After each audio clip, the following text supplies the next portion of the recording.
This is a coping mechanism podcast. This is a coping mechanism podcast. This is a coping mechanism podcast.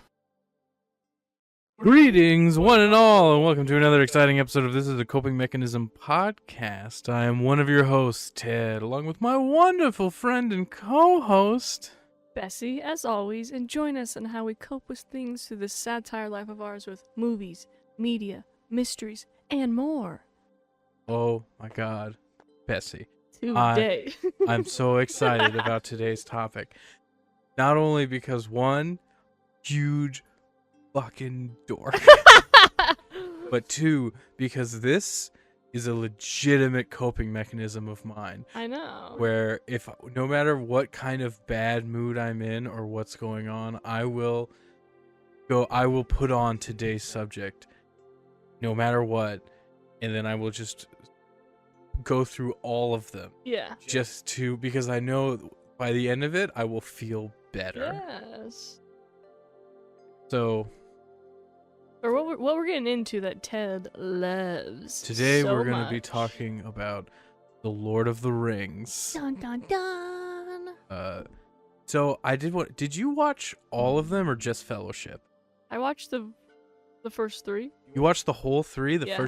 Oh my god, that's in awesome. a few days. That's awesome. Oh, I didn't. And I watched the extended versions if that meant Oh anything. yeah, it means so much to me. Because I looked on HBO and I was like, Ted would want me to watch the extended version.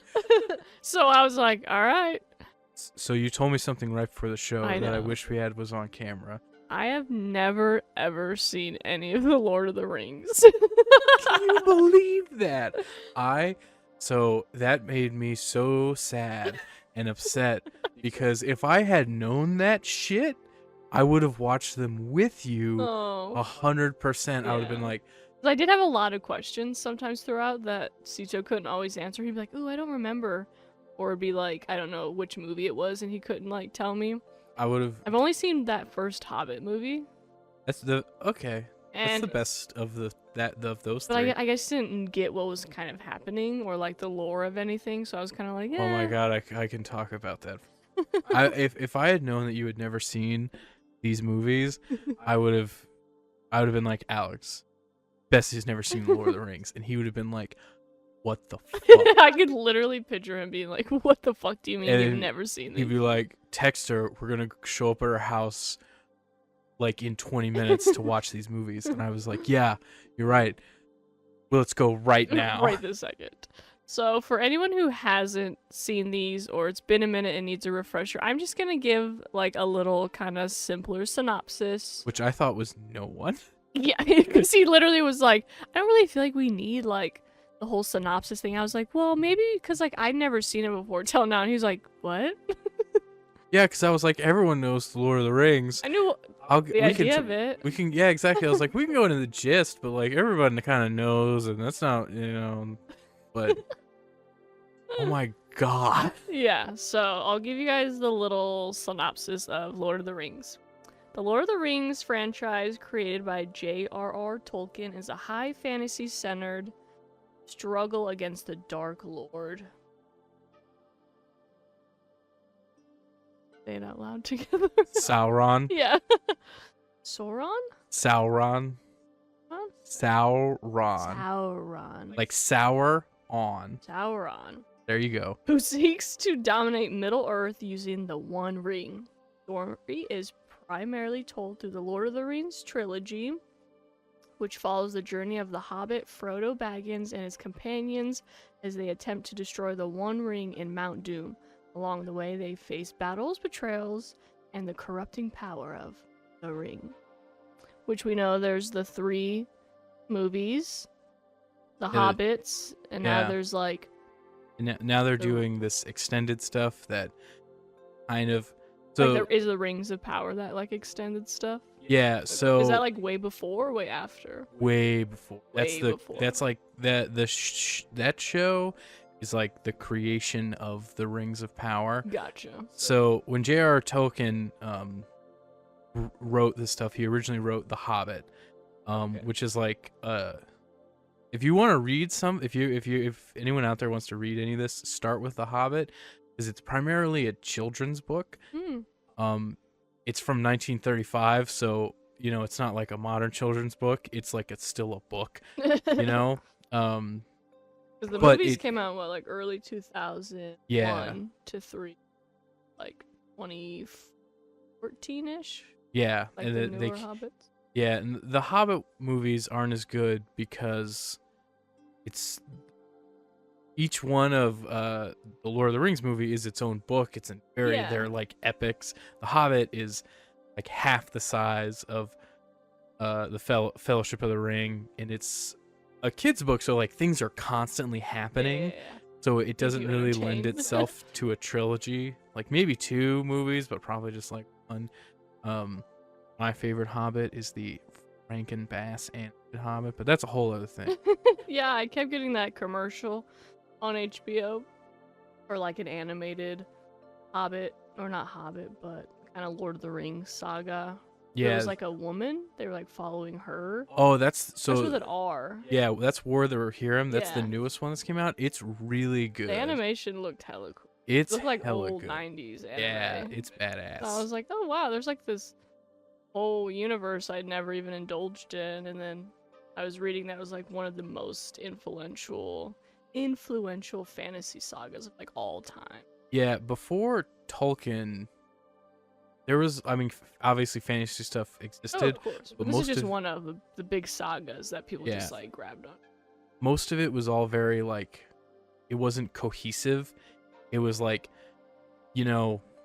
dwarves and stuff were more Nordic, like fantasy creatures. Elves were, these other like deep European kind of Right, they're all mischievous separate, yeah. things, and then, Anything and everything was in these movies. The orcs, the elves, the Yeah. man, the hobbits, the so Tolkien kind of took all of these Germanic root fantasy creatures, kind of gave them their own society, and kind Yeah. of rounded them out, and kind of he's like the father of what we consider modern fantasy. yeah. You know, I and- feel like the big kind of fantasy universe before this would have been like Dune, something where where they created their own languages and universes for you to this is before then. No, Dune is from like way before. I think Dune The is books that were like from the 50s. this is 1935. The first books. Yeah, The Hobbit was written, okay. published in Got 1935. He was J.R. Tolkien was a professor. Oh, he's dead, right? Yeah, he's Okay, because I was like, he's gotta be real fucking old or dead. he was in he fought in World War I, and then when he got back, he wrote The Hobbit, Okay. mainly because he said he really liked making up languages and writing maps, and so he wrote all these maps and Yeah. languages and songs, and he like a story to give as a conduit of these things, which is crazy because this is not what I was going to be talking about on this podcast. But now Yeah, I mean, we can kind of even skim past that, but Yeah. in general, I loved them awesome. way more than I thought I'd like. Because, I've always gotten into, like, maybe Harry Potter and, like, kind of Game of Thrones type of fantasy, but I just never watched these. It just was never, I don't know, never a thing to put on. And they are really long. But I didn't like grow up with it or anything, so I was like, wow, I actually enjoyed that way more than I thought I was going to, which was really nice because now I can put it on if like, I want to, or something to like It's be in the mood for. I'd be like, ooh, I could throw that on, especially the last one. Return of the King. Yeah, I just thought like the war scenes and the fighting, and I understand now why they used that same guy for the Battle of the Bastards Game of Thrones to direct that fighting scene, because you're like, holy shit, this is crazy. It's really done well. I don't there's so much of those movies that I guess whenever you, like me, who you live in an echo chamber of like, there are all these like facts who, if you're watching this or listening to the show and you're I'm sure, and you are also a fan of the Lord of the Rings. There's all like this stuff that you just scream at the top of your head of like these facts.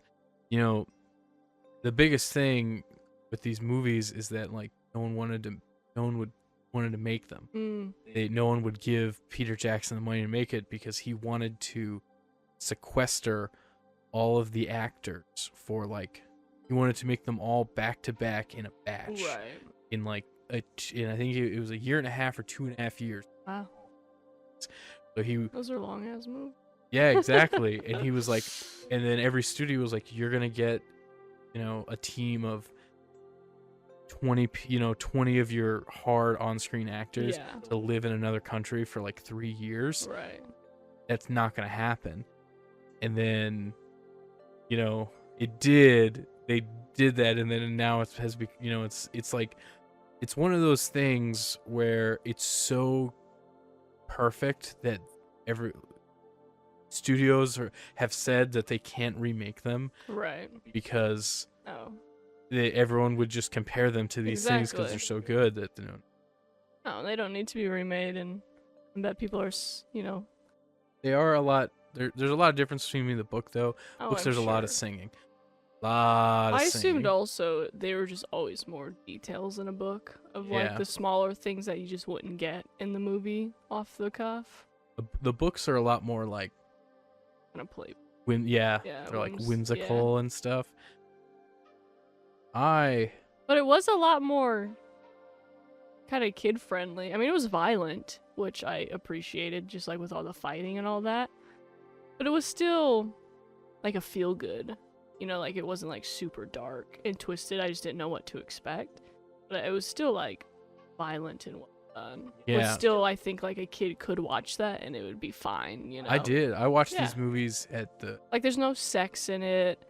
None of that, so I just didn't know what to expect out of all those things with all the love. But seeing how it was so focused on just like the unconditional like brotherhood and like male perspective of like what love is was like, oh wow, this is like really nice and refreshing, because that's not shown at all in like modern day or like ever actually. So not even modern, like ever. That's whenever we get together every once in a while and we talk about like upcoming topics, talking stuff.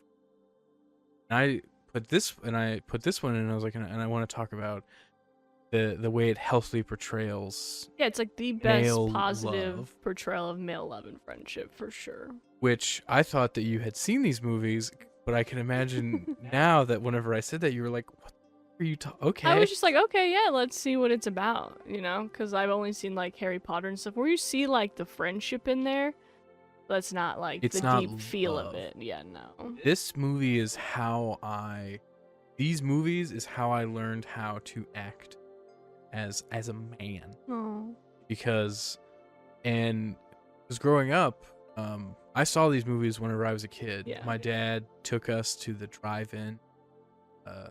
This place it was the last drive-in picture show. Mm-hmm. And watched these movies like in an old school drive-in, and I don't know if that place is still there, but probably not. And I didn't have like any friends growing up. I lived in like a very small bumfuck Texas town, as I've talked about before on the show. And I didn't have any friends until I got into like junior high or really high school. And I mean that like hard. Like it was just you and your brother. Yeah. And I think I think we had like one neighbor friend for like a little while or something like just that. because it's like convenient. Yeah, but other than that, it was I didn't really know anyone, so I never really learned how you're supposed to interact. Yeah. Like it is something that has to be taught. Yeah, and we watched these movies and I fell in love with them because they're amazing, and because like as a kid watching them, they feel... Yeah, what a good perspective to even see as a little boy. To be like, oh, that's what I would yearn for almost, Yeah, and whenever I got friends, I didn't know that it was weird to like... Because in these movies, the way they portray the bonds... Because these movies are all, they're about dudes. There's not really, there's only one kind of like strong female character, the Horse Lord's daughter. Yeah. You know, But even her, because, you know, you have Frodo and Sam, which is just like an unconditional brotherhood and bond that Sam is literally willing to die for Yeah. Frodo. Who Sam was my favorite character out of everyone. I was just like, he is just the like tugged on best. my heart, and I was just like, oh my god, I love him. Like no matter what, you know. Yeah. And then there was like the affection without shame with like Legolas and Gimli. They're kind of like, I Right, they really have- like them too. They have this like classic kind of friendship Yeah. rivalry, but it's all It's all like, love and yeah. respect, and they have the most, what I would say, like, would be a traditional modern, yes, you know, yeah, friendship. the kind of feel of it. And then like Merry and Pippin, they weren't brothers, were they? No, I couldn't tell, but them too. They always, again, were willing to die and fight for each other and like do what was necessary and not be selfish about it.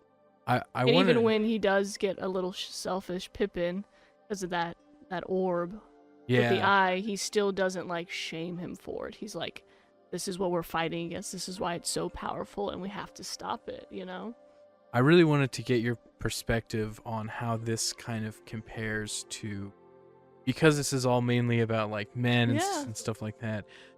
How does this compare to what your role model, like friendship? Yeah. I feel like this is actually what kind of womanly friendship feels like naturally. I feel like women, Just brag. well, even as, I mean, again, I think society kind of teaches us women to kind of like hate on each other, and so that's gonna happen. But I think just as a girl and a woman now, there's just like this community kind of feel I think you're born with as a woman to like connect with other women. I don't know if that's like maybe a tribal thing from back in the day where they kind of like all came together and like raised people and took care of communities together. But yeah, this is, I've always kind of low-key felt bad for men that they don't get that connection with other men, because you can see how detrimental it is Yeah. and how much it like really affects somebody. And you're just like, damn, like I couldn't imagine living life and growing up and surviving without like the friendships that I do have. Like that's what kind of keeps me going and like what makes me happy and like what's living for, you know? It kind of throws me off because whenever I, you know, start getting a lot of friends, these movies and how they treated each other in the movies is how I treated my friends. Mhm. And I didn't know that stuff was weird, and I still forget all the time. And then I'll be out in public, and like I've talked on the show before, and you know, maybe you guys thought I was joking, but like I hug my friends in public all the time. I kiss my friends. Yeah, you tell them you love them. Yeah, I tell them I love them all the time, and you know that's all stuff that I thought was normal because of these movies. And it is normal. It's just been made to be not macho, Yeah, which is the problem. and I remember like, you know, Chewy, you know, my best friend. Yeah, Chewy. that guy. He is a much more typical, you know, macho, Machismo man. yeah, machismo dude, and he has like friends and coworkers, especially whenever he was like a prison guard, Mm, that they were not about that kind of thing. no. And I remember going to his house and be like, hey buddy, and like give him a side hug, and then like he's short and I kiss him on the head and I'd be like, it's good to see you. And then he just stood there while all these dudes were like, What the fuck was that? what the fuck is that? I was like, what? You not love your bros? Exactly. And I'd be like, that's sad as fuck. It is. It's so sad. I think that's another thing that drew me to like you and Alex and Sebastian and all that is just you guys have so much like love for each other that I'm like, oh, I love that for you guys. You know, like you can feel it coming off you guys when you hang out and we all hang out together. That's like infectious. And you're just like, how can I also not love this in them? You know, And I can't imagine people that don't ever experience that. Like, that's what's crazy to me, and it's something that me and Alex talk about a lot, yeah. because now as an experienced adult, I know that most people don't have that, and Some people whenever don't even have that with their partners. yeah, You know? they don't live that way, and I'll tell you, Sebastian didn't used to be that way. I can imagine. And I think a lot of our friends weren't really as much. Yeah. And me and Alex, we call it breaking them down, because I think I've told this story before, but like Sebastian's family, and like especially his mom, because they're Vietnamese, they don't say I love you to each other. No, there's like this Asian kind of stereotypical culture of like they aren't very affectionate. Yeah. And we've found out that you only say I love you to like romantic partners. Right. That's the only time that it's like socially acceptable to say that. And we would say it all the time, that it like that Ma started to say it, Yeah. and then when she started to It say feels it, good. yeah, the other people would say it, and it was like we had this little microcosm of change in Yes. this family, and we do that, and we've now realized that we do that Everywhere. to like everybody. Yeah. It's infectious, like I said, in a good way. Yeah, because I don't try to inhibit whenever I care about someone. Yeah. How I care about them, and I definitely got that from Sam. Yeah. And being like, oh, it's okay to like cry in front of you. Yes. I mean, how often was Sam crying? All the Exactly. time. And he was making me cry. I was like, oh my god, he cares so much for him. And not even just him, like, I mean, they were all, again, willing to die for each other. Yeah. And that just was enough to make you feel something. like Strider, Yeah. Aragorn, Viggo Mortensen's character, he cries multiple times throughout like all the films, and I think that is something that this story does so well that you don't really think of, but in any traditional story, like a Game of Thrones, Yeah. Jon Snow is like the Aragorn, Right. and he's pretty much the main character. Yeah. Aragorn is a very like, in the book it's a little different, but in the movies especially, he's a stereotypical, he's a ranger, he's outside, he's grizzled, he's Mhm. hunting, got the sword, Yeah. he's chosen his bloodline to be the king, and you would think that this very stereotypical male character, one, wouldn't kind of limit him, like outwardly show these kinds of feelings, Yeah. and two, would be the main character of this story. Right. And he's really not. He's Mm-mm. important, but like he's not the main character. And even in the end of the movie where he like becomes king, the whole point of the end, spoilers for the Lord of the Rings, but the whole point of the ending is that he goes with the last of men, the small force that they know they're gonna die, Yep. but they just want to give Frodo a chance. Just a chance. Yeah, just a chance to do something. And even knowing it wouldn't even maybe a chance of it not working, they were still willing to die for it. Yeah. And it Yeah. wasn't about them. It wasn't, oh, I'm gonna conquer this and win it, and I'm gonna be I'm gonna face the eye and be the king. and people are gonna praise me. Like, none of them wanted that power because it's just not what it was about. Yeah. And it was awesome. I just loved watching it. I loved everyone's little own side adventures and just like the connections you saw as they were creeping up on this like ultimate war of like, we're probably gonna die. Yeah.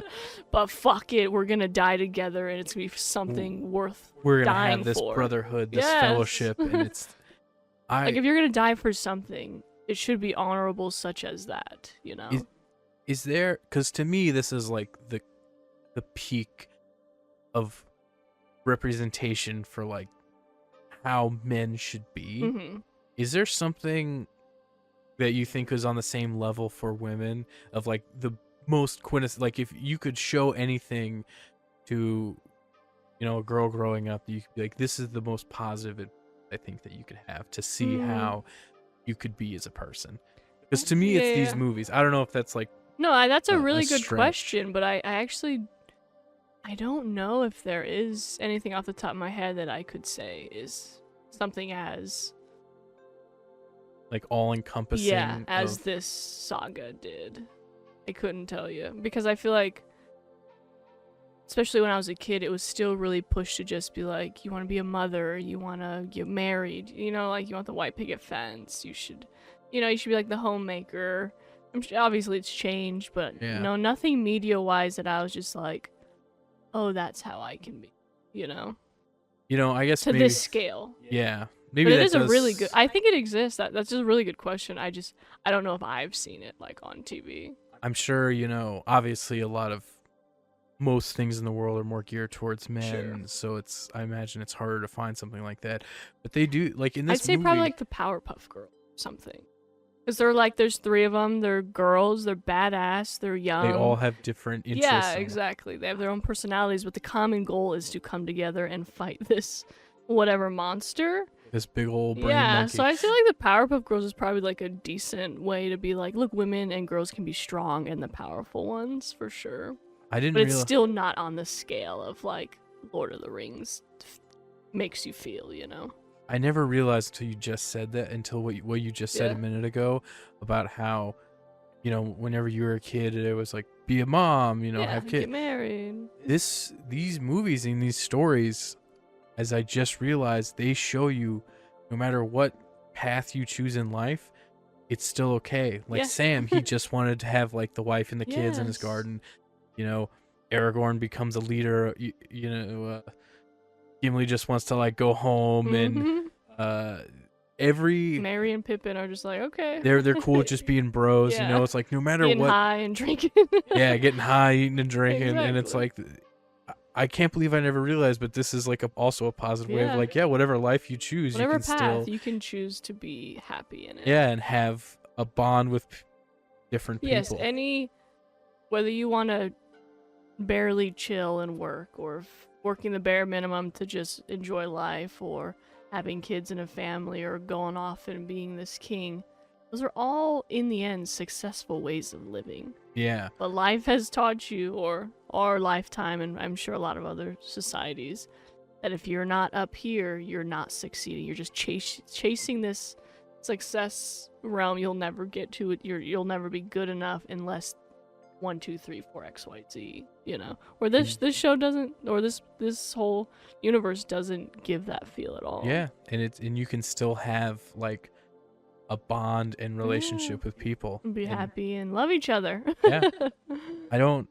Because even like Gandalf is like such a father figure for like so many of those people in the movies, and that was nice too. Yeah, Like, 'cause- someone who could look up to as a man that cared for everyone and what was right in the end, and he was willing to die for it too.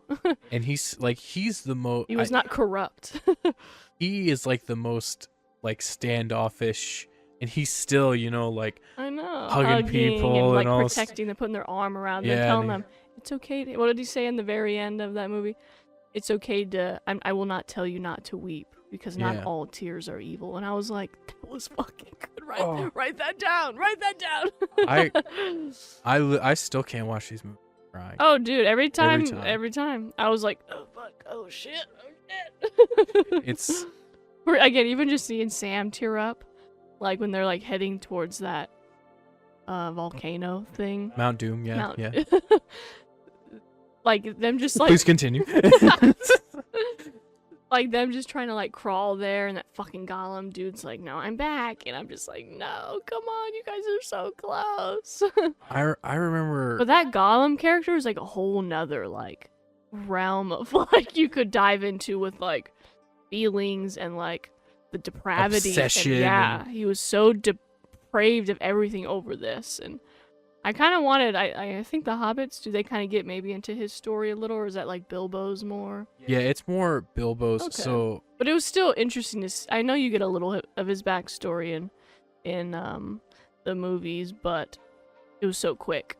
See him kind of like find it, kill his brother, And then just like deteriorates into this like animalistic thing. Yeah, he is definitely like, if you, He's like the extreme of it. yeah, you know? it's what if you don't have those connections Yeah. and that fellowship, and you just become obsessed With and this power. internalize and go, Yes. Like and it you- eats you from the inside out, Yeah. literally. and you know, a lot of this, the big point of like The Hobbit and somewhat Yeah. The Lord of the Rings is, to me, a message against like greed. Greed, power, control. And that's a lot more of a direct message, because Yeah. it's a kid's book. It's a lot more spelled out in The Hobbit, Okay.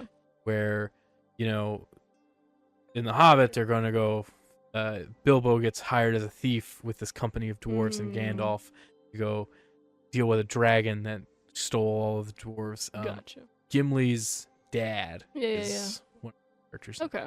There's a scene in the book that I really wish was in the movie, because it's one of the best things, where, you know, in the first movie where they're in Rivendell and all of the different races come together and they Yeah. have the meeting and they're like, what are we going to do about this nuke, Yeah. you know? And in the book, Bilbo's there and he just gets up and he's just like, well, all this trouble's on my account. I'll take it to Mordor. I'll deal with it. And, you know, now he's like, the ring Yeah. isn't keeping him alive, so Right. he's all old. And then Boromir laughs at him. And then every of, you know, the elves, the wood elves, the dwarves, and everyone just stops and is like, and turns and looks at him and are like, the fuck did you just say about Bill? Yeah. You know, because he, Like didn't tolerate that. yeah, well, and in the Hobbit, he tricks all, you know, he kind of gets the better and out and rises above all of these people and the greed of a dragon's horde and all this stuff. He gives it all away for Yeah. peace. And he's like, yeah, I just want to go home and garden and hang out with my family and live in my house, and you know, and I think that is kind of I think we're kind of returning to that mentality now, where you know, we've all been kind of chasing the dragon of success Yeah, for the like, grind. yeah, for generations And now. it's not healthy. Exactly. And what does it get you? Grinding for your whole life to then retire and die and feel like shit. An ulcer and, you know, depression. Yeah, exactly. And I think we're kind of feeling that now. And I think these movies are a part of that change in society, where they're like, I see all the time people like, man, why can't we just like freaking hobbits and just hang out? Yeah. Literally, know. when I was watching that, I was like, man, to live in that little shire it seemed like so simple and nice. Right? It's like you work enough to get by, live, hang out, drink, relax, you know. What else would you need? Yeah, exactly. And people look down on them like, oh, you're just a hobbit, but it's like, I'm not just anything. Yeah, and you don't know what I'm capable of. you know, every time I see someone who, like the people who have the collections of like the succulent plants, I'm like, you're a hobbit. You want to just like go around with your plants, but y'all just hobbits. You just don't know it. Literally, because there's also that perspective of like you said, if you're not living up to these things, or if you're just a hobbit, that like you can't amount to anything else, or that like you're almost lazy or incapable. And I think that's how society looks at people who aren't in these crazy quote unquote like careers. Yeah, it's like, oh, you're that not they're working? like, it's okay to not be like a careerist and just work. Like, you're not, it doesn't mean you're lazy, it doesn't mean any of these things, but that's been instilled for so long. It's slowly becoming like, oh, maybe not. Yeah. People even used to ask me like, oh, you just do hair. And I'm like, I don't just do anything. Like, oh, you play with hair all day. And I'm like, it's not like, you're making it sound like it's not an actual job. Or, oh, you're just cutting hair because you're in college, right? For now. And I'm like, no, I went to school to do this. So it's like every perspective is taught to make you look at something that way, you know? Yeah, because But I never felt that way. I was like, I'm going to do something I actually enjoy the rest of my life, where you guys can hate your job for 50 years and then have nothing to live for after that. I've talked to so many people. Or I have good days like, every day, you know? Yeah, they're like, fucking I hate my job, hate everything, but money. You know, it's money. And I'm like, do you really, like, Is that like literally your day to day? Like that mindset has to be awful. And it seems to be. Yeah. You know, I don't really go to them anymore, but before, whenever I go to these like family gatherings, so many of like cousins, Yeah. then I'd be like, that was all the way they acted. And you know, and it would literally be divided in of where they would brag about their stuff, Mm-hmm. and then they would talk about how much they hated their lives. And they just would do that all the time. They would all do it. Life. And they'd be like, they would talk about, yeah, I just moved into this new house and got this, I got all the material things. I got this thing.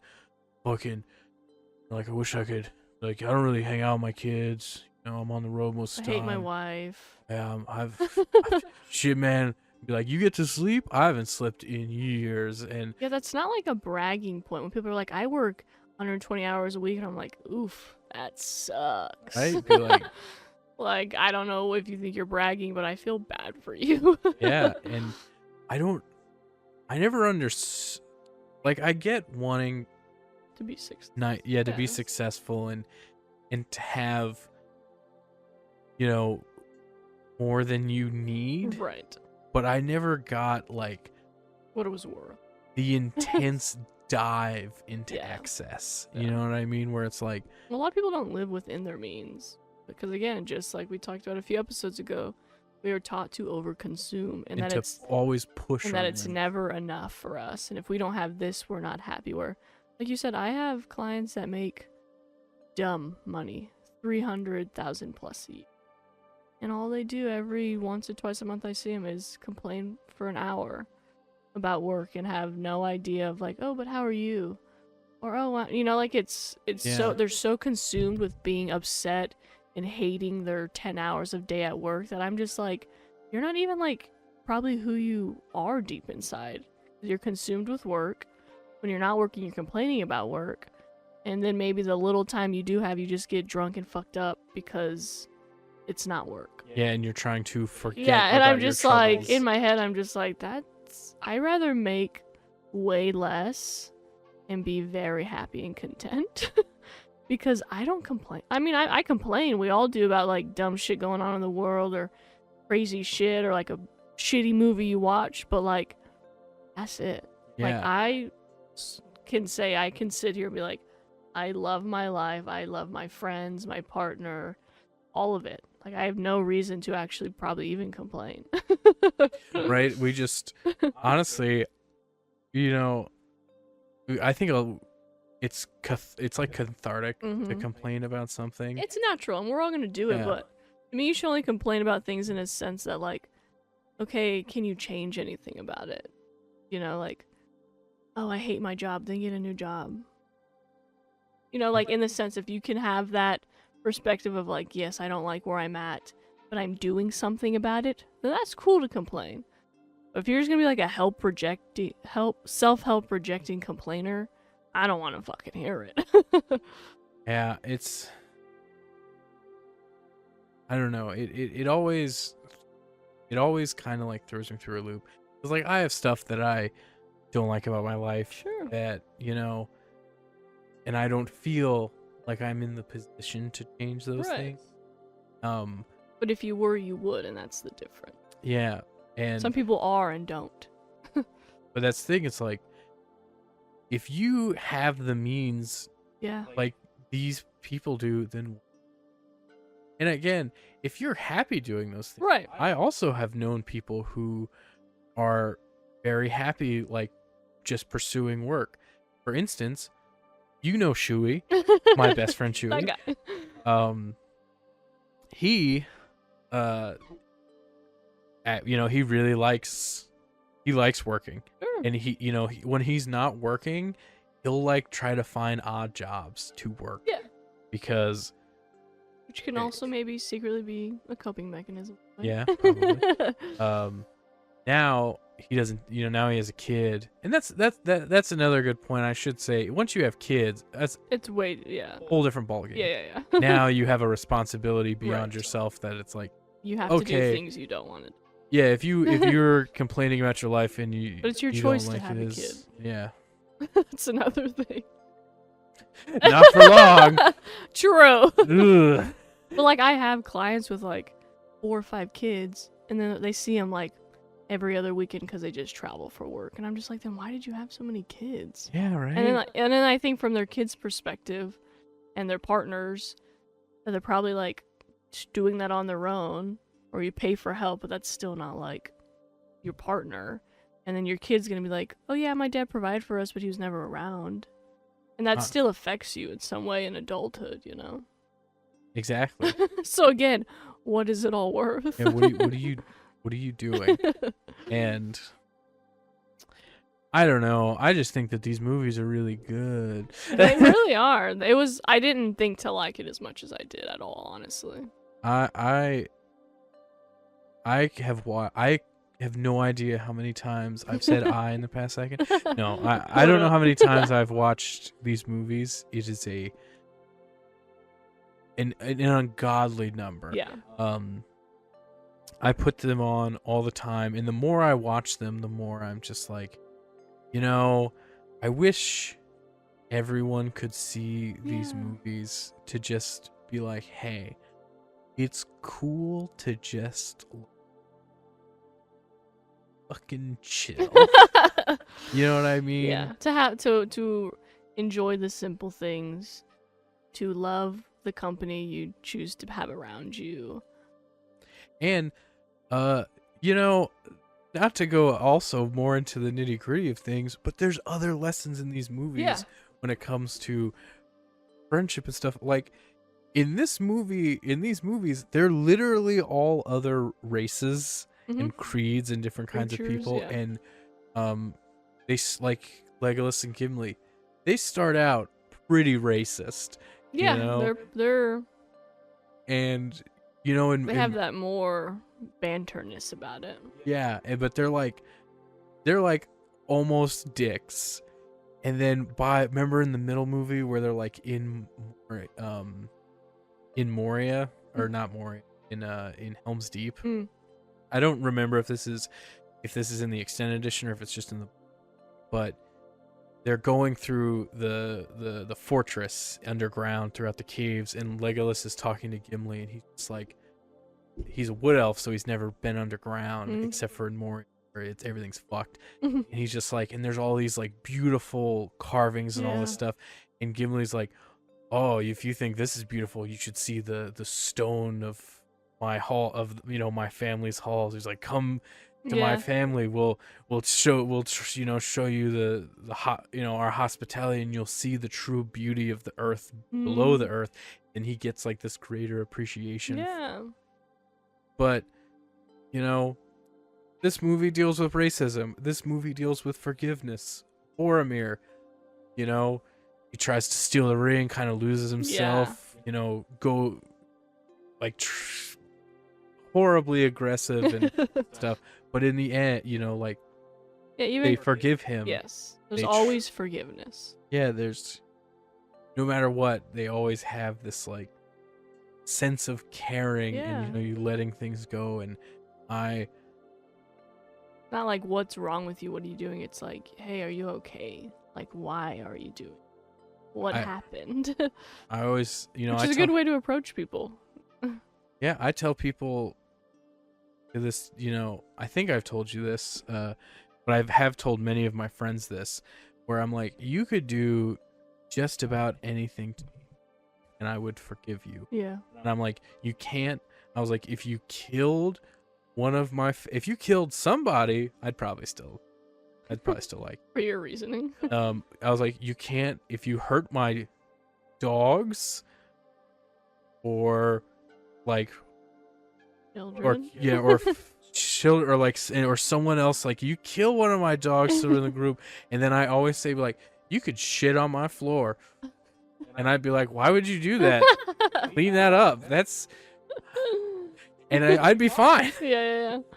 And the only, and I that's like always my go-to, like, I don't care, man. You could shit on the floor, and I'd still love you. Yeah.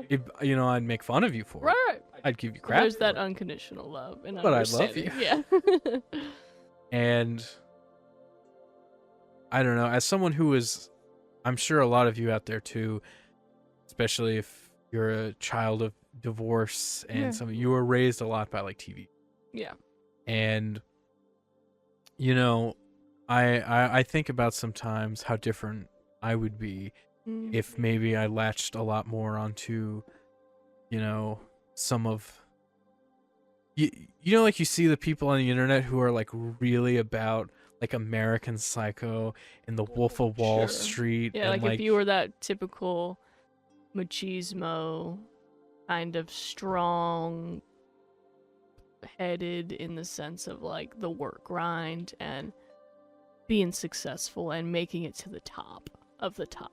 yeah, and like all, you know, and not caring about other people. Right. Just being kinda selfish. Yeah, and that's the thing And is, willing to shit on other people for your success. to me, a lot of other people who were raised by the TVs and movies that they watched, you know, it's really easy to turn into shit. And it's Because like as a kid, you're just a sponge. You're Yeah. just gonna absorb what's around you or what you are seeing or taught without question. and I wonder sometimes is like how different would it be if it wasn't like Yeah, that's that I true. really latched onto. Oh, this is how Yeah. you should act, how you should.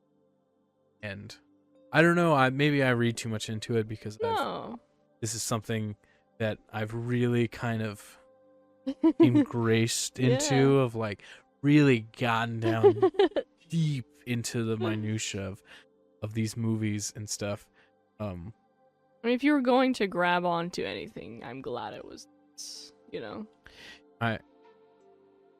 I don't. Did you do any like research outside of the movies? No, I figured you kind of knew a lot, so I You would guess correctly. yeah, so I was just like, I'm gonna watch them, kind of peep some of like the relationship dynamics and like some of that kind of male positive perspective of like love and compassion and like fighting for each other, and then I was just gonna kind of let you give me the rest of it if there was anything. How quickly, you know? Because again, apparently you didn't watch these. I did Seen not. these fucking movies. But how soon into these movies were you like, oh, this is why Ted wanted to do this? Pretty quick. I'd say just off the jump of like when Gandalf comes into like the villages into or the the Shire, Shire. everyone's like, oh my god, you know? And then Gandalf telling Sam, be with him the whole time. Like, if you're by his side, it'll be okay. And from that, he just went with him. You know, like snuck into his little outside his window and heard the whole shabil and then went with him. Like, there wasn't even a thought of like, but what's gonna happen? He was just like, okay. Yeah. And I was like, he's a down motherfucker. Did you ever think about that too? That like Sam is Frodo's gardener. He's his groundskeeper. Yeah, because he kept calling him Mr. Frodo, and I'd look at C2 and be like, they weren't like besties before this. He was his boss. Yeah, And so they I would- was like, they would go out for drinks. yeah, so he just had that like respect as like, I work for you and you treat me well. But he was, again, willing to go on this adventure he didn't even know he was signing up for and be down as fuck for Right, it and the then, whole like, time. Full like So, like, kind of right off the bat, as soon as I saw he was just going to go with him, I said, oh, okay. And then Merry and Pippin kind of just tagged along too. they're like, oh yeah, An we're doing. adventure? Cool. Gets us So- out of whatever the fuck we're doing. They don't. I don't think they mention it at all. But Mary is no, Pippin is Frodo's cousin. Yes. And that's right. They talk about that in the bar. Yeah. Whatever, you know. You know, you just know all the places, but it's cool. But I wanted, the reason I asked before of like how much did you look, because there's a lot of like stories that people go into of why the connection of these characters feels so real, because like it was, and you know, like I mean, I forgot it was like acting, you know, like I know it's like a movie and I'm watching them back to back, but you just felt it. You're like, I don't know if they're acting, if they really love each other off screen, but it feels like it. it's, if you like watch the interviews and stuff, that's the thing is, you know, these movies were already kind of made for the most part by the time they started coming out Yeah. that They've kind of all done all those yeah scenes. that they but that bond was always there. Like you can Sean Astin, Sam. Yeah. He It's talked to funny seeing. I've only seen him in like movies, more. like Stranger Things or something Yeah, like that. exactly. And he looks the same. He Yeah, just looks like a little bigger, or like or his maybe hair's a little gray yeah, or but something like I was like, wow, look at him all young, and he looks the same. He has that same It's- face. It really weirds me out because like Same with Frodo. He Yeah, still they- looks very young, they and look like the exact yeah. same, and especially So does the ranger guy. Viggo Mortensen. Was he the one with the long hair? Yeah, Aragorn. Or are you talking about Legolas the elf? No, not the elf. The one that came back with like his army and had the really long hair. Oh, He was Dread, yeah, and he's in the Carl Urban. yeah, and he's in the boys. Yeah. I was like, oh shit, he's in this, but he also you could tell that's him. You know, I'm like, oh wow, There, very a lot of recognizable faces. there's a really funny story where Carl Urban played this prank because Viggo Mortensen like really took to the movies, and whenever Carl Urban like joined the cast, he was always like playing pranks and like messing with everybody. And he told he pretended to be Carl Urban and calls his agent in to be like, I'm not getting on this plane without my special socks. It's like, I need my lucky socks, I'm not gonna do it. And then he just hung up the phone, and then to where like his Carl Urban's agent like was like calling and sending people to be like, Where the fuck you are gotta these get lucky this, like, you need socks? this job and all this stuff. And then like 10 years later, Carl Urban was doing press at the same time that Viggo Mortensen was, and then told all of these press junkets that Viggo Mortensen bought a goat farm. And then he was like, yeah, I'm gonna go visit my buddy Viggo Mortensen's goat farm. And he's like, it made international news that That's Viggo crazy. and that's just kind of like this. Yeah, that camaraderie. Even him, who was only in like these other 2 movies, Yeah. and wasn't as like of like the amount of like brotherhood that they Yeah. kind of join with each other.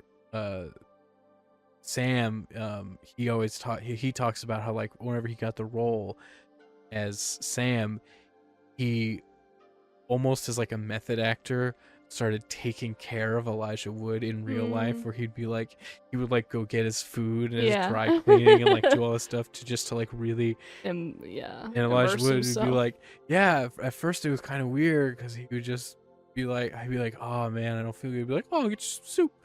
And then he would come back with soup, and I'd be like, thanks, man. And then after, like a year, he'd be like, oh yeah, great. Right, That's but a lot. see, even at first, he was like, oh, that's a little odd. Yeah. And then you get used to being showered with love and stuff like that, you know? And look, and even these people now, as they have like that same kind of, Yeah. they also like, there's that thing, they all got matching tattoos. Yeah, it's around the whole awesome. thing. And it's I in my head, I'm like, oh, what do I want to talk about? Do I want to talk about the true stories, like for anyone out there, Viggo Mortensen breaking his toe or buying the horse, Yeah. or you know about the horse thing? I don't know about the horse thing, but I did hear about the toe thing. So yeah, the toe thing is like the famous thing where Okay. he, anyone who doesn't know, he kicks a helmet, and it's the scene where He, like, screams. yeah, and it's very powerful, and it's because he broke his toe. I think, yeah, Suto said like, oh, he actually broke his toe. That's why it sounded like that. I said, oh, okay. It's like in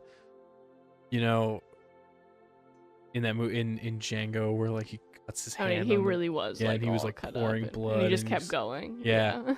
And but in Two Towers, where like the horse, like he falls and that horse goes and like gets him and picks him up Yeah. and puts him on his thing. That horse was owned by the movie production company, Mhm. but Viggo Mortensen was caring whenever they brought them in like a year before they needed to start using them, so that way the actors could bond with them. Right. And Viggo Mortensen would just hang out with this horse all day, and they would catch him napping with the horse and all this stuff. I love that. Until by the time, whenever they needed to do the scenes, they didn't need to do like any direction, like any of the Because the horse training would direction. actually just follow. Yeah, the horse was already so bonded to him that, like, you know, they were going to try to do some like different trick work, because grabbing a horse's mane and then, you know, Yeah. ripping up is not, What you do? no, they're not going to do that. But the horse like thought something was wrong with him, which is why whenever he like comes over and starts licking him, it's not like a trick. He thinks he's I hurt, love and then that. he does that. And then whenever they finished with that part of the movie, they were like, all right, we got to take the horse out of there. Viggo Mortensen was like, no, take him out of my paycheck. And they were like, what? And he was like, yeah, I'm keeping this horse. Take him out of my paycheck. Oh shit. I'm keeping him. Oh, does he still have it? I think, I don't know. It's been a long time. The horse is probably dead. That's true. Yeah. But I hope he had it till death. He did. I know. And then I know he did keep it, you know, How special. but that's like, I don't know. It's so much of this is like, Feel it's good. so how I want to Yeah. that. And I wish that other people could kind of see, because I know Feel a lot it. of people, see these and they're like, oh, they're like, Lame, it's nerdy. yeah, it's they're fantasy. like nerdisy fantasy things and stuff like that. And That's because most people, and especially men, they're just into like action. Let me be entertained and not have to think much or think deeply about anything, and just watch it happen. Wow, bing bing bop boo, shooting and jumping and cars crashing, and then it's over. yeah, Where this one, you're following a story, you're feeling what they feel, and most people and guys don't want to feel that, or think it's lame or stupid to feel these things. Like, wow, you are missing out on so much. Or like, I think about this conversation literally one of my clients was having with me a couple weeks ago, and he had went out of town with his partner, and you know, she's hanging out with her girlfriends, which means he's like defaulting to have to hang out with their partners. And he's like a pretty like emotionally like in tune guy, and he was just like, Bessie, sitting around these guys I'd never met, and all they wanted to talk about for a couple days was their truck, drinking, vaping, and sports. He was like, I couldn't get past that surface level. He was like, it was so awful. He's like, I'm not like that with my male friends. And he was like, and I just kept thinking, I want to go hang out with the girls because I know it's way funner than this.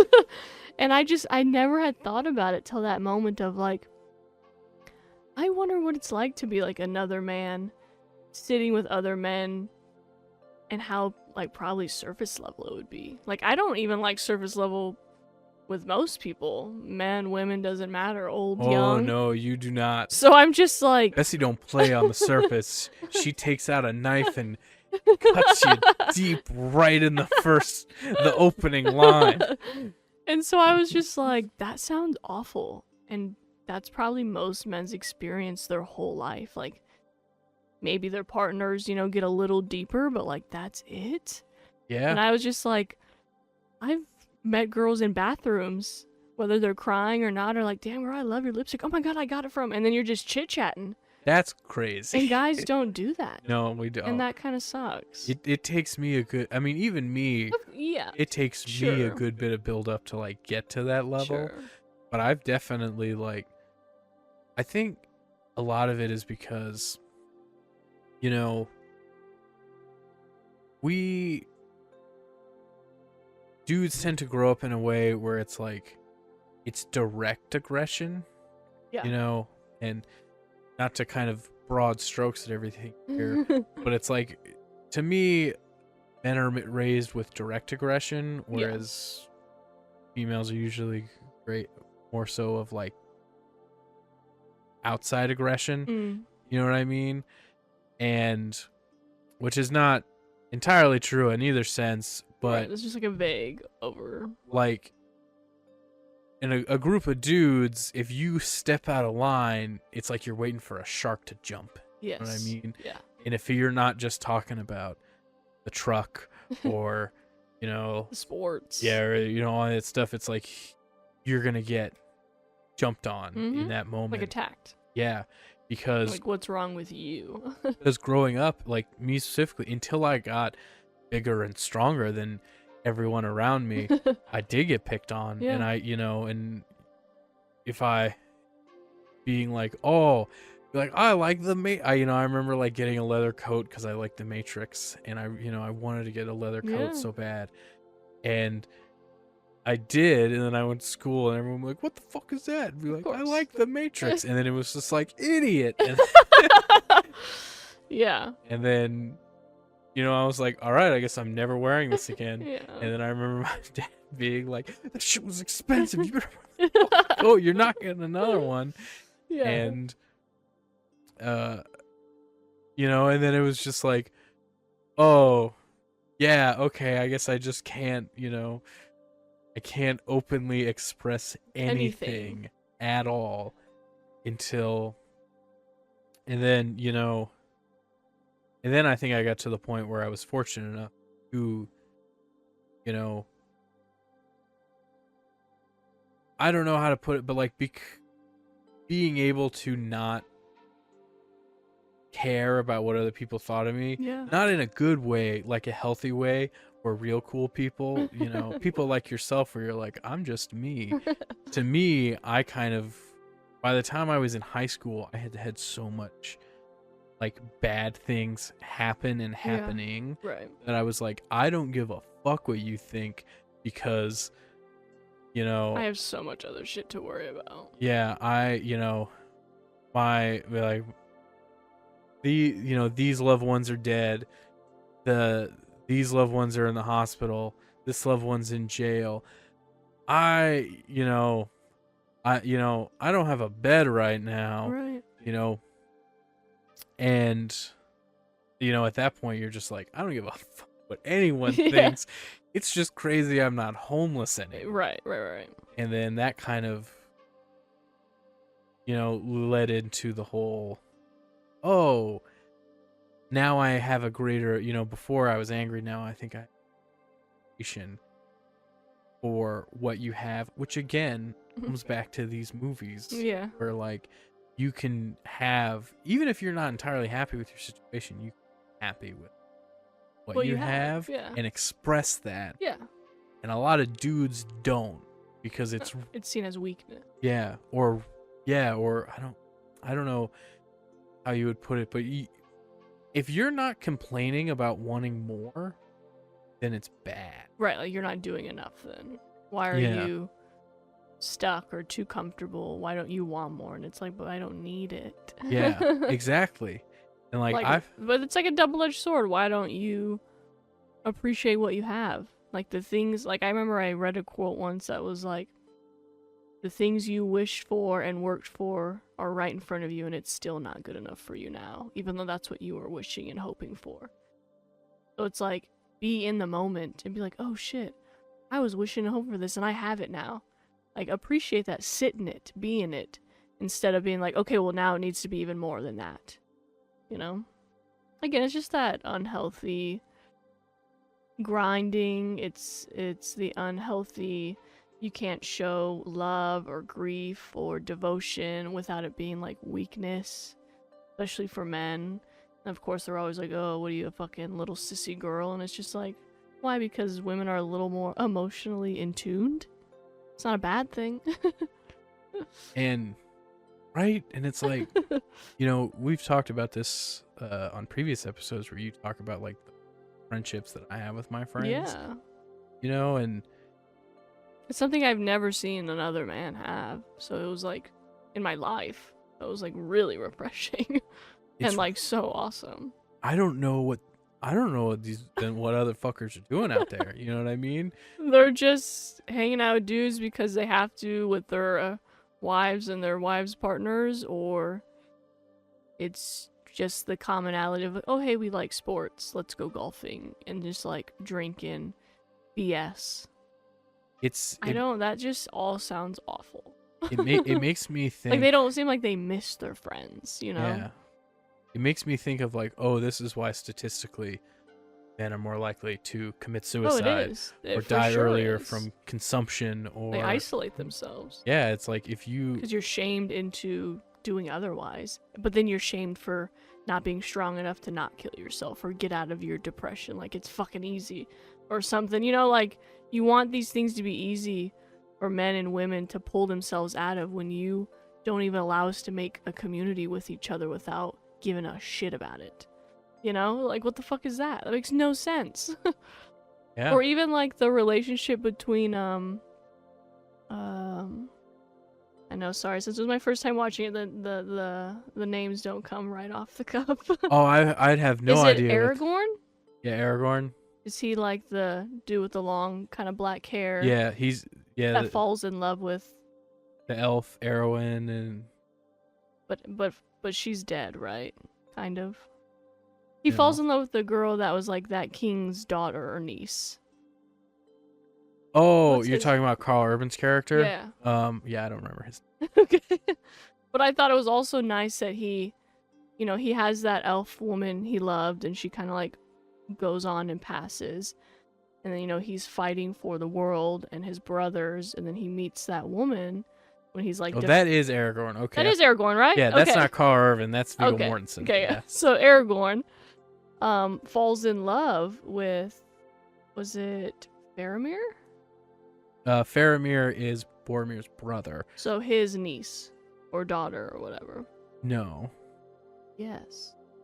Faramir doesn't have any kids. Faramir falls in love with the horse lord's, the king's daughter. Yes. Yes. That's what I'm talking about. Oh, yeah. I don't know that guy's. Okay, well, even I don't know their... the actor's name. But his name's Faramir. Yeah, even their connection, you know, yeah. like he loved her for her and didn't try to like possess her Yeah. as like an object or a thing as a woman. It was like the strong woman she was fighting also in this war. And I thought that was like a really good representation of like a partnership in that way, that it wasn't this just not, it was like protection love instead of like possession. Yes. And I thought that was also really refreshing to see. Of like actual partnership and not Yes. just. The respect of that. So I thought that was really cool to see too, because again, that's not something that's shown in film or media for men and especially women to find a love that is respectful and passionate and not like obedient and obsessive, like controlling. I think. You know, so that was also like, a, wow, look at them, you know? I Which think was that is awesome. another. You're diving into like a whole other aspect of male psyche of relationships when Yeah. it comes to like finding a partner, because we're not really taught to bond in a healthy way. Right. Then you get a lot of dudes who are in really bad relationships because they don't know what it means to truly connect or to have healthy, loving relationships. That the only thing that they can think of is like primal Yep. stuff, which is motherhood and then like pets, If that. and then then you get like you get all these bad relationships, and they don't know what to do. They don't know how to leave because they don't. Or fix it or help themselves. Yeah, and it's. I mean, I just can't think why it would make sense to anybody that as a man, if you're, or a woman too, but in the sense of like, this is not shown for men a lot. If you can't even be in tune with your own feelings and learning them and what they are and where they come from and expressing them, how can you expect to have a partner that's you're gonna love and be able to communicate with if you don't even know how to communicate your own feelings and Right. thoughts?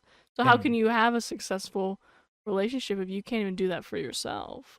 And some people are just cool with that, Yeah. and I don't understand it. They It's just like- settle. A lot of people settle, and like you said, I think we're finally getting to the generation of like, we're not settling for the grind. We're not settling for shitty partners. We're not settling for keeping shitty family in your life, even if that's blood to you. It doesn't mean I have to like tolerate any of those things.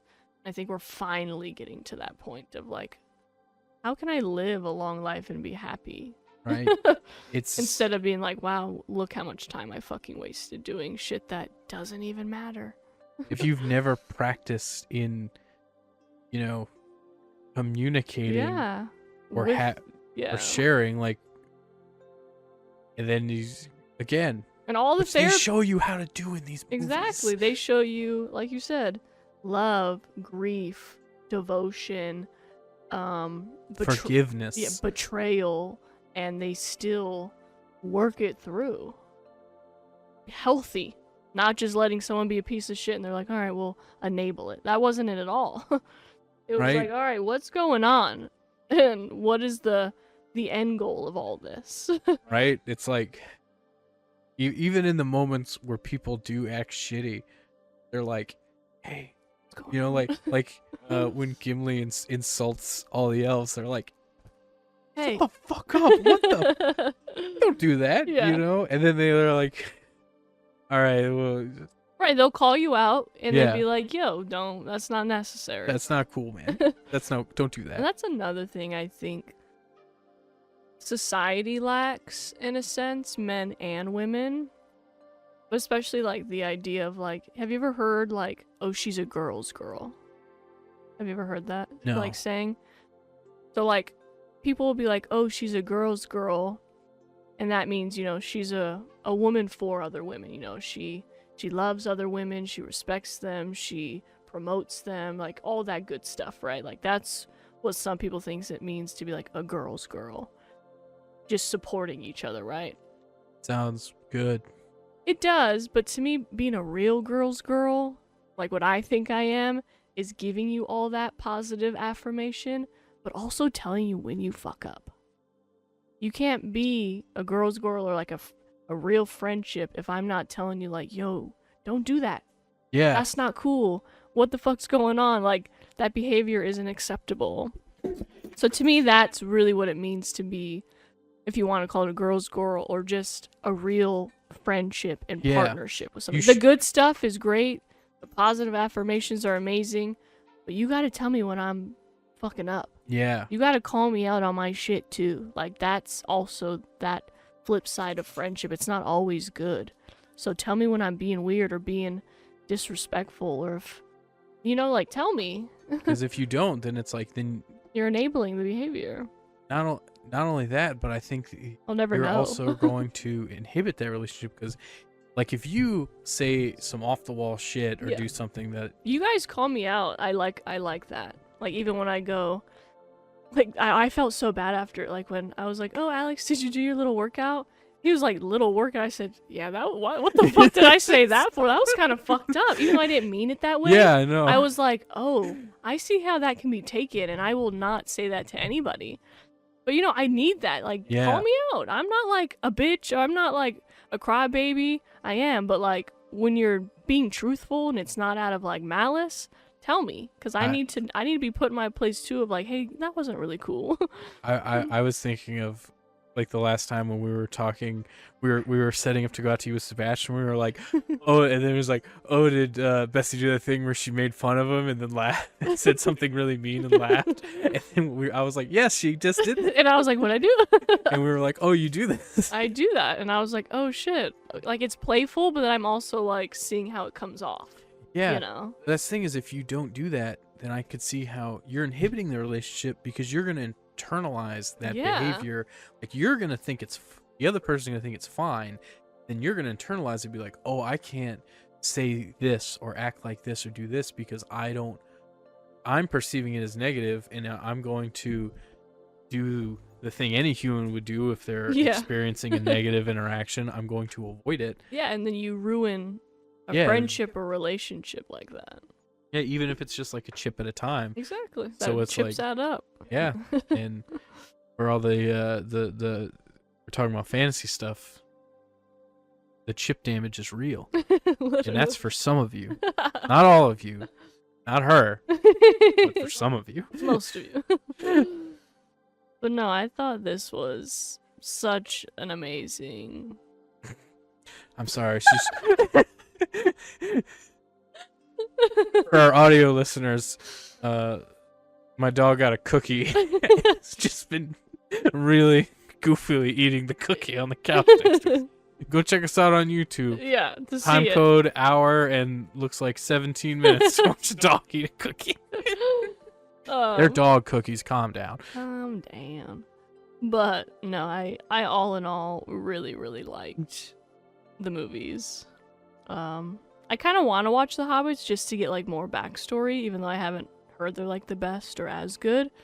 But I still The first one's good. okay, the whole universe just of Lord of the Rings. I don't know, I just felt really special, and now kind of has like a little place in my heart of just being this like heart-throbbing, just like feel-good adventure. Give me a couple hours to talk to you about deep Silmarillion lore, and then you won't think that.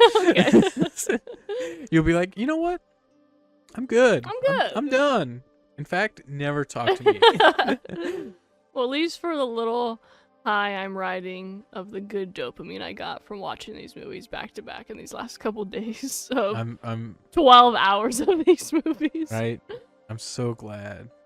But I'm it so disappointed that I didn't watch them with you. that's okay. But I'm so glad that Yes. you got to watch them. No. You know.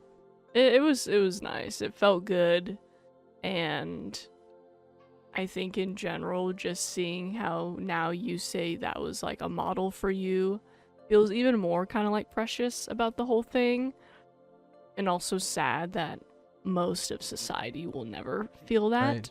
You know, I feel sad for those people, but you know, that's just kind of what we've taught. So I think all in all, I will be putting these on as background every once in a while, just like I do Harry Potter. Music's great too. It is, Even- yeah. The fighting scenes were great. And I think it's a good takeaway to just not feel ashamed about like loving your friends, your partners, your Love your family. friends. Yeah, tell them, and that it's not weakness. You can love something in someone. You can lose somebody. You can be betrayed. You can have your heart broken. You can be filled with love and joy. You can, and none of it's weakness. None of it is a sign of weakness, and I hope you guys really, really can teach yourselves that if you don't have that already in you. And then just to always tell your friends you love them, because you don't know when you'll get to say that to them again. Bros, do me a favor. I want you to go out, kiss your bros. Kiss them. Just a little. Just a little bit. Maybe on the forehead. I'm tall, so it's easy for me. But you short kings out there, get on them tippy toes. And, you know, thanks for coping with us. Thank you for coping with We'll see you next time when we get into some bizarre laws and just where all that shit came from. It's gonna be weird. Be All right. safe, and we'll see y'all next time. Check us out on Oh, yes. YouTube, Patreon, Yes, podcast yes, services, yes, social media yes, services, Yes. TikTok. TikTok? TikTok. Yes. Share us, like us, all that free stuff. It's always appreciated. Bye. Bye.